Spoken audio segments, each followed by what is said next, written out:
Hello guys, வணக்கம் and welcome back to சிறப்பு media 2.0. இந்த வீடியோவில் நம்ம எதை பற்றி பார்க்க போகிறோம் அப்படின்னு பார்த்தீங்கன்னா, பிக் பாஸ் சீசன் 7ஓட 12வது வாரத்துக்கான 4வது நாளுக்கான காலை நேர ஓட்டிங் முடிவுகளை தான் இந்த வீடியோவில் முழுசாக பார்க்க போகிறோம். ஸோ இந்த வீடியோக்கு போகிறதுக்கு முன்னாடி வழக்கம் போல் சப்ஸ்கிரைப் பண்ணாதவங்க சப்ஸ்கிரைப் பண்ணி வச்சுக்கோங்க. பக்கத்தில் ஒரு பெல் ஐக்கான் இருக்கும், அதையும் ப்ரெஸ் பண்ணி ஹாலில் போட்டுக்கோங்க. அப்போ தான் நாங்கள் அப்டேட் பண்ணுற ஒவ்வொரு வருஷமும் உங்களுக்கு நோட்டிஃபிகேஷனாக வந்து சேரும். அது மட்டும் இல்லாமல் இந்த வீடியோக்கு அட்லீஸ்ட் ஒரு 500 லைக்கான எதிர்பார்க்குறோம். ஸோ லைக்கை போடுங்க, வீடியோ பாருங்கள். வாங்க இன்றைய வீடியோக்குள்ள நம்ம வந்து போகலாம். இந்த வாரத்தில் 3 பேர் மட்டும் தான் வந்து நாமினேட் ஆகிருக்காங்க. ஸோ அதனால் வந்து ஓட்டிங் ரிசல்ட் கவுண்டிங் இது எல்லாமே வந்து பார்த்திங்கன்னா ரொம்பவே டல்லாக தான் போயிட்டுருக்கு அப்படின்னு வந்து சொல்லலாம். எதுக்காக அப்படி சொல்கிறோம் அப்படின்னு பார்த்தீங்கன்னா, ஒரு ஆளுக்கு வந்து ஒரு 10,000 ஓட்டுகள் 15,000 ஓட்டுகள் மட்டும்தான் ஒவ்வொரு 6 மணி நேரத்துக்கும் வந்து ஆட் ஆகிட்டுருக்கு. மற்றபடிக்கு வந்து பார்த்திங்க அப்படின்னா ஒரு பெரிய அளவில் மாற்றமோ பெரிய அளவில் வந்து இதுவோ எதுவுமே நடக்கலை. ஸோ அதுக்கான ரீசன் என்ன அப்படின்னு பார்த்தீங்கன்னா, மக்களுக்கு வந்து ஹோப் போயிடுச்சு, அவ்வளோதான். அதுக்கப்புறம் ஷோ வந்து பெருசாக இருக்க போகிறதெல்லாம் செலப்ரேஷன் அது இதுன்னு வந்து கொண்டு போயிடுவாங்க. டாஸ்க்கெல்லாம் எதுவும் பெருசாக வைக்க மாட்டாங்க அப்படிங்கிற மாதிரி. ஸோ அதன் காரணமாகத்தான் இப்போ வந்து பார்த்திங்கன்னா நம்பர் 1 பொசிஷனில் நம்மளோட விசித்ரா மேம் தான் வந்து இருக்காங்க. அவங்க வாங்கிய ஓட்டுக்களுடைய எண்ணிக்கை அப்படின்னு பார்த்தீங்கன்னா 1,91,501 ஓட்டுகளாகும். பர்சன்டேஜ் வைஸ் அப்படின்னு சொல்லி பார்க்கும்போது கிட்டத்தட்ட 41.01% நேற்று இரவு நேர முடிவின் போது வந்து இருந்தாங்க.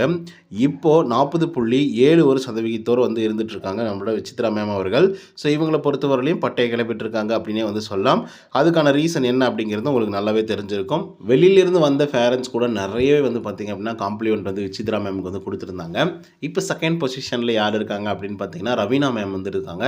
அவங்க வாங்கிய ஓட்டுக்களுடைய எண்ணிக்கை அப்படின்னு பார்த்தீங்கன்னா 1,66,668 ஓட்டுகளாகும். பர்சன்டேஜ் வைஸ் அப்படின்னு சொல்லி பார்க்கும்போது 35.25% நேற்றுக்கு இரவு நேர முடிவின் போது வந்து இருந்தாங்க. இப்போ 35.43% வந்து இருந்துகிட்ருக்காங்க நம்மளோட ரவீனா அவர்கள். ஸோ இவங்களும் ஒரு நல்ல பர்ஃபார்மன்ஸ் ஓட்டிங்ஸில் வந்து காமிச்சிட்ருக்காங்க. பட் என்ன பண்ணுறது, எலிமினேட் ஆகி வெளியே போகிறதுக்கான வாய்ப்புகள் இருக்குது. அதுக்கடுத்த 3வது பொசிஷனில் நம்மளோட விக்ரம் அவர்கள் தான் வந்து இருக்கார்.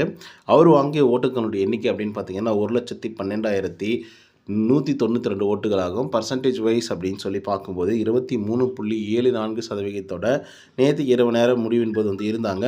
இப்போ வந்து பார்த்திங்க அப்படின்னா 23.85% வந்து இருந்துகிட்ருக்காரு நம்மளோட விக்ரம் அவர்கள். ஸோ எதிர்பாராத அளவுக்கு அதிகப்படியான வாக்குகள் வந்து விக்ரமுக்கு வந்து விழுந்திருந்தாலும் கூட இந்த வாரத்தில் வந்து கம்பல்சரியாக 2 பேர் வந்து எவிக்டாக வெளியே போவாங்க அப்படிங்கிற ஒரு சுச்சுவேஷன் இருக்கிறதுனால விக்ரம் அவர்கள் கம்பல்சரி வந்து எவிக்டாக வெளியே போவார். ஒருவேளை ஒரே ஒரு எவிக்ஷன் வச்சாலும் கூட அதுக்கான ரீசன் வந்து கம்மியான வாக்குகள் வந்து வாங்கியிருக்காரு. அண்ட் அதிர்ஷ்டம் அப்படிங்கிறது வந்து இவருக்கு நிறையவே இருக்குது அப்படிங்கிற மாதிரி டாஸ்க்லாம் கூட எல்லாருமே வந்து சொல்லியிருந்தாங்க. அதே தான் வந்து நம்மளும் சொல்லி ஆகணும். ஆனால் இப்போ வரைக்குமே அந்த அதிர்ஷ்டம் வந்து நீடிக்குமா அப்படின்னு சொல்லிட்டு நம்ம பொறுத்திருந்து தான் பார்க்கணும். ஆனால் நீடிக்கிறதுக்கான வாய்ப்புகள் இல்லை. இந்த வாரம் வந்து எவிக்டாக வெளியே போயிடுவார். ஸோ பொறுத்திருந்து பார்ப்போம் என்ன விஷயங்கள்லாம் நடக்குது அப்படின்னு சொல்லிட்டு. நெக்ஸ்ட் வீக் வந்து பார்த்திங்கன்னா எல்லாருமே வந்து நாமினேஷனுக்கு வராங்க. அப்போ என்ன நடக்கும் அப்படிங்கிறத பொறுத்திருந்து பார்ப்போம். ஓகே கைஸ், இன்னொரு தடவை சந்தினா. Until then bye from Uday. நன்றி, வணக்கம்.